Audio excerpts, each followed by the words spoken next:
네, 오늘은 이사야서 4장에서 7장까지의 말씀을 함께 읽었습니다. 특별히 오늘의 이제 본문 중에 6장이 이제 굉장히 유명한 이사야 소명장이죠. 일명 소명장. 그래서 선지자들이 하나님께서 자기를 어떻게 부르시고 자신에게 이제 어떠한 사역을 맡기시는가에 대해서 밝히는 그 장이 이제 소명에 대한 소명 기사라고 합니다. 그래서 소명 기사에도 나름의 방식들이 있거든요. 그래서 선지자들마다 좀 달라요.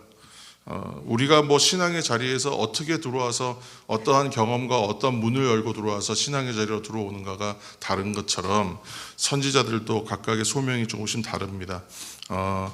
예레미야, 대표적으로 예레미야 방식과 이사야 방식 이렇게 나눌 수 있는데 잠깐 그 언급하면 예레미야는 하나님께서 직접 예레미야를 부르시죠. 그러니까 직접적으로 부르세요. 이제 강권적으로 부르시는 것이고 이것을 이제 강압적 소명이다 그래가지고 아주 강하게 부르세요. 대표적으로 예레미야가 그렇고 선지자라고 이제 말하기는 좀 어렵지만 모세도 그렇죠. 모세가 부르는 장면도 보면 계속 강권적으로 부르세요. 근데 특징이 있어요, 그렇죠?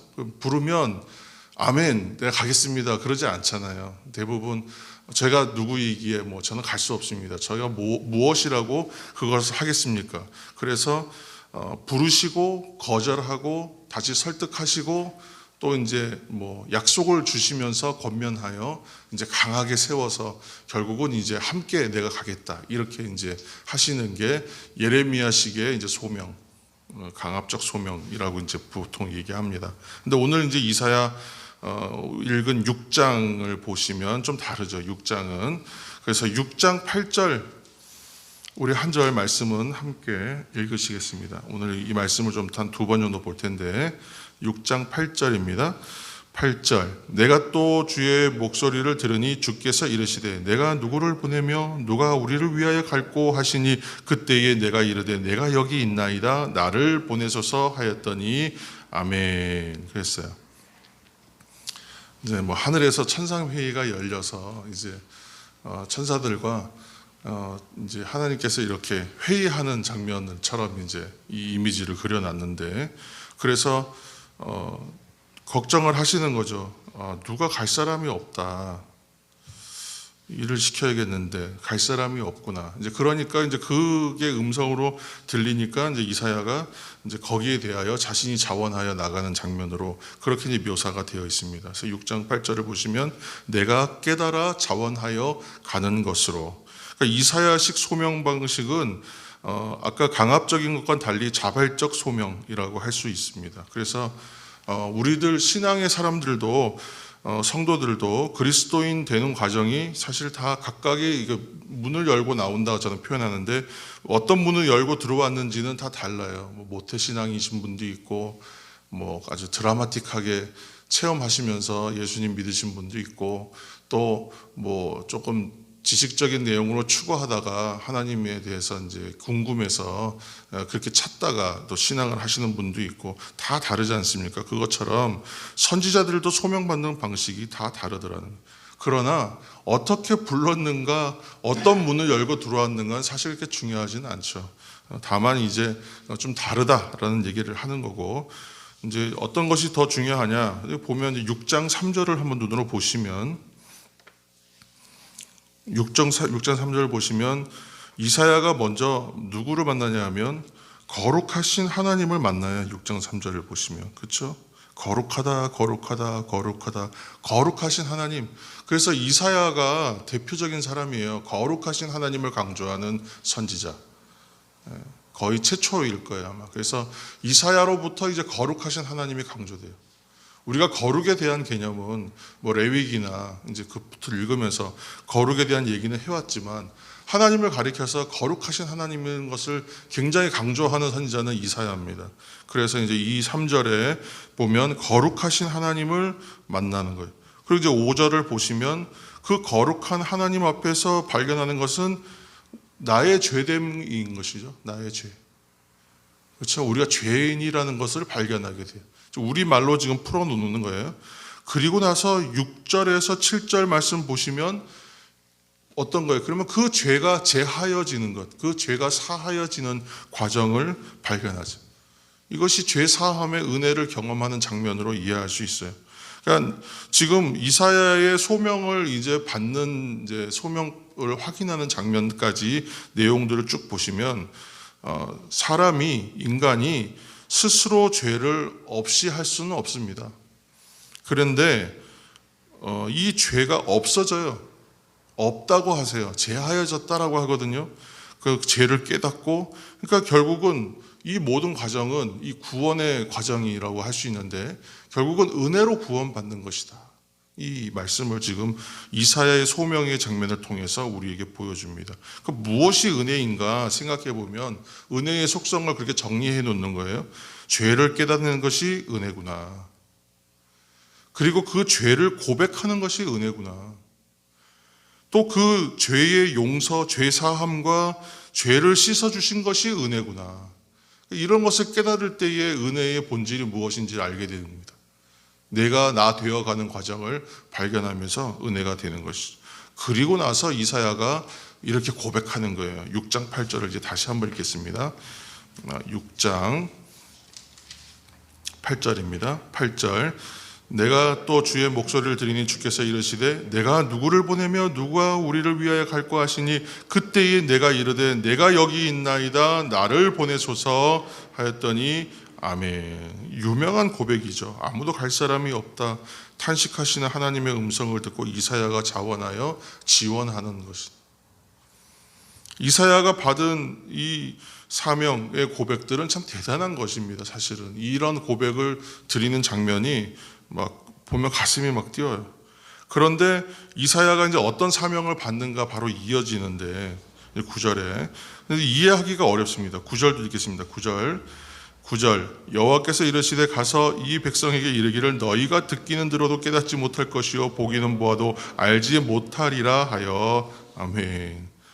9절을 이제 사명인데 사명의 내용을 보니까 이건 그냥 사명이라고 하기 참 되게 어려운 사명이잖아요. 우리가 생각하기에 하나님 사명을 주실 때는 뭔가 열매가 있고 보람이 있고 결과가 있고 어떤 어려운 과정을 거치더라도 결국은 뭔가 이루어지는 것을 보는 것, 그렇게 우리는 생각할 텐데 지금 이건 열매가 없는 사역이에요. 실패가 보장된 사역, 그러니까 실패해야만 하는 사역, 열매가 없어야만 하는 사역을 주시면서 이것이 너의 사명이라고 지금 말씀하시는 모양입니다. 결과가 정해져 있어요. 한마디로 힘 빠지는 일이잖아요.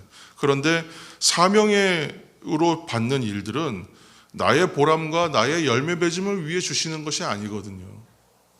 사람은 되게 제한되어 있어요. 제한되어 있는 능력과 제한되어 있는 수명과 우리가 가지고 있는 능력의 제한성 안에서 우리가 할 수 있는 일들이 별로 없잖아요. 실제로는. 근데 하나님의 역사는 거대한 역사입니다.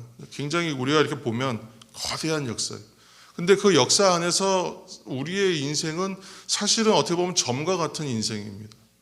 그래서 모든 것을 합력하여 선을 이루어 가시는 하나님의 완전성 안에서 우리가 갖고 있는 삶의 역사는 너무나 짧아요. 제한되어 있어요. 그러니까 어떤 사람은 심기만 하다가 끝날 수 있고요.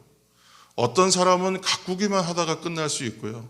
어떤 사람은 한 것도 없는데 열매 맺는 사역부터 시작할 수도 있는 거예요.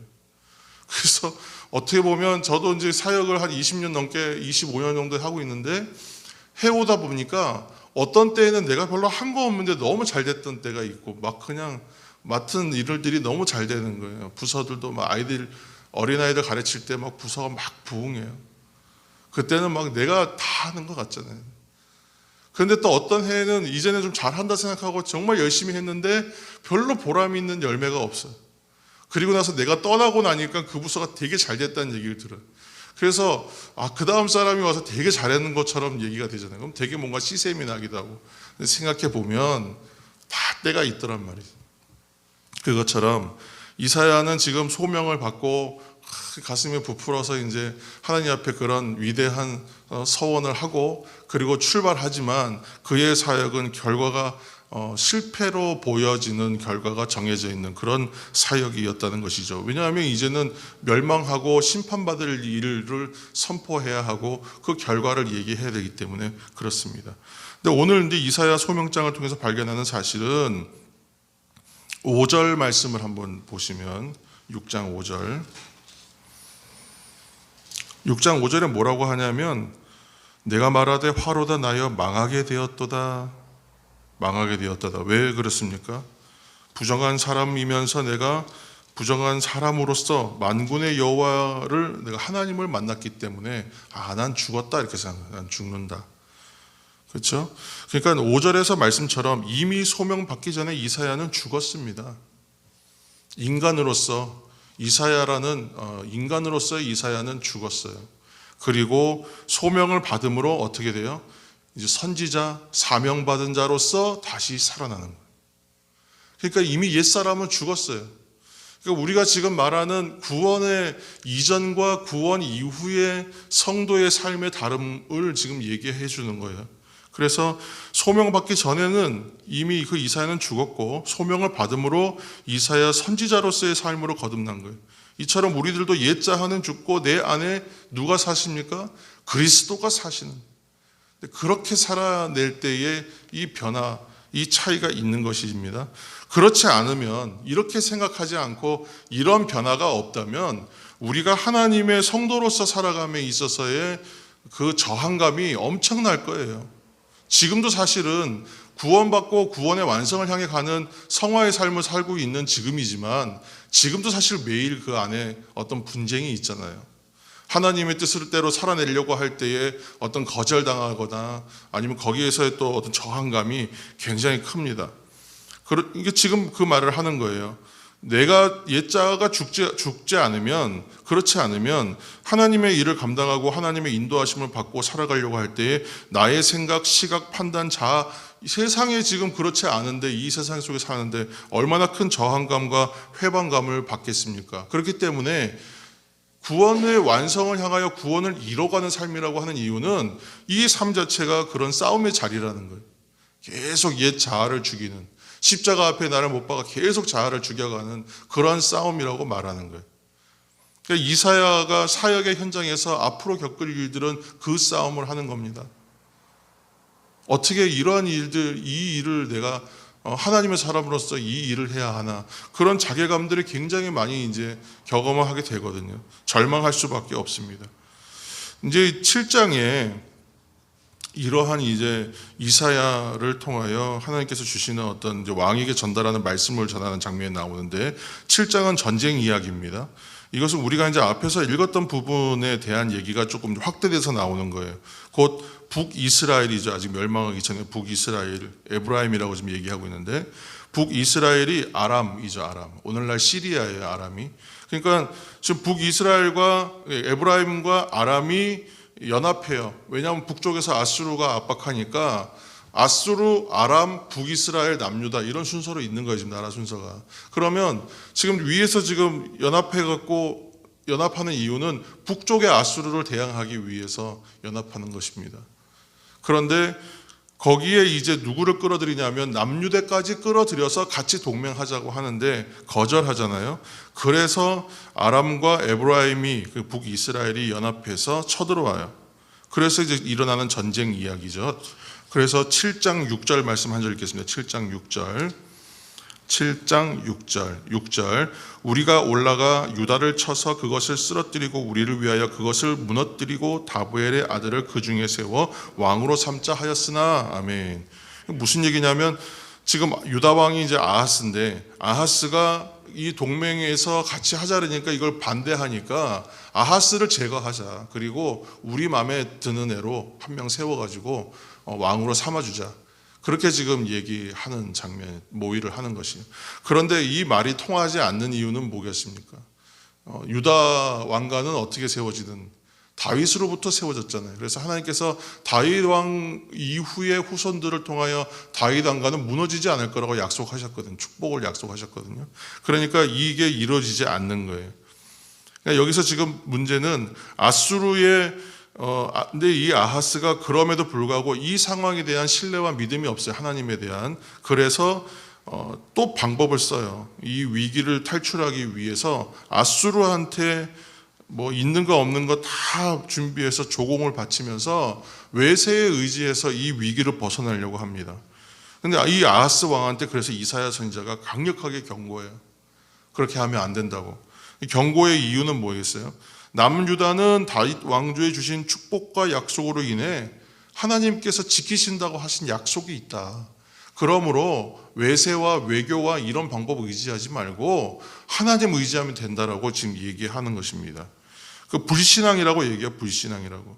7장 2절 읽겠습니다. 7장 2절 어떤 사람이 다윗의 집에 알려 이르되 아람이 에브라임과 동맹하였다 하였으므로 왕의 마음과 그의 백성의 마음이 숲이 바람의 흔들림같이 흔들렸더라. 아멘. 아하스 왕이 두려워하니까 백성들까지 두려움이 다 전이돼가지고 전부 다 흔들리고 있는 거예요 지금. 이 두려움의 문제 앞에서 필요한 것이 무엇이라고 얘기하냐면 우리는 믿음이라고 얘기했잖아요. 두려워하지 말라, 염려하지 말라. 누가요? 하나님이 함께 하시면, 그 믿음이 있으면, 신뢰가 있으면 두려움을 이길 수 있다고 했어요. 그래서 오늘 7장 7절 말씀을 보시면 주 여호와의 말씀이 그 일은 서지 못하며 이루어지지 못하리라. 두려워하지 말라는 거예요. 왕은 두려워하지 말라. 지금 당신이 걱정하는 그 문제는 일어나지 않는다. 일어날 수 없다. 그렇게 지금 얘기하면서 두려워하지 말라고 하는. 그리고 나서 이제 오늘 이제 중요한 말씀이 또 나옵니다. 9절 말씀입니다. 9절. 자, 9절.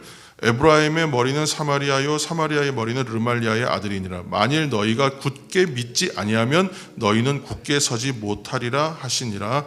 아멘. 이 굳게 믿다라는 말이 나죠. 굳게 믿다. 굳게 믿다라는 히브리어가 아만이라는 말을 써요. 아만. 근데 아만이 뭐와 닮았죠? 우리가 기도할 때나 고백할 때마다 하는 아멘하고 비슷하죠. 그렇죠? 아만하고 아멘하고 같은 뿌리에서 나온 말이에요. 그러니까 굳게 믿는다, 굳게 믿는다라는 말이 이제 아만인데, 아멘, 진실로 참으로 그대로 이루어질 것으로 믿습니다 하는 이 아멘하고 같은 말이에요. 그러니까 지금 전적으로 믿어라 이거예요. 믿어야 된다라고 지금 믿음을 강조하는 장면. 사랑하는 성도 여러분, 이 새벽에 무엇을 말씀드리냐면 하나님은 우리보다 크신 분이시다. 하나님의 거대한 역사를 우리가 다 보지 못한다. 그래서 내 눈에 보이는 것으로 판단하지 말고 하나님의 일하심에 대하여 전적으로 신뢰하시면서 나를 은혜로 성도되게 하고 구원의 백성 삼아 주셔서 구원을 이뤄가는 백성으로 살게 하신 그 하나님께서 이루실 것이다. 그 사실을 여러분 믿으시면서 믿음으로 구원받는 성도들의 삶을 우리는 살아가야 합니다. 그 말씀을 드리는 것입니다. 오늘도 이렇게 하나님을 신뢰하는 믿음으로 이 하루를 승리하시기를 예수님의 이름으로 축원합니다. 함께 기도하겠습니다. 함께 기도할 때 말씀을 생각하시면서 나의 연약한 믿음, 내 눈이 가리워져서 하나님의 은혜에 대해서 불안해하고 염려하고 믿지 못하고 혹시 무너져 있지는 않은지, 어느덧 보니까 또 내가 겁내고 두려워하고 있지는 않은지, 불평하고 원망하고 있지는 않은지 돌아보시면서 말씀을 생각하시면서 하나님 나의 믿음을 굳게 하여 주옵소서. 처음에 나를 건지신 그 은혜를 다시 한번 생각하는 첫사랑의 은혜를 기억하게 하여 주옵소서. 나를 살리신 주님의 은혜를 생각하며 다시 한번 우리가 은혜로 힘을 내게 내 가운데 역사하여 주옵소서. 함께 기도해 주시고 또 함께 중보하실 때는 환우들을 위해서 우리 이경수 권사님 위해서 또 계속 기도해 주시기를 바랍니다. 이 시간 간절한 마음으로 통성으로 함께 기도하며 나아갑니다. 기도하겠습니다.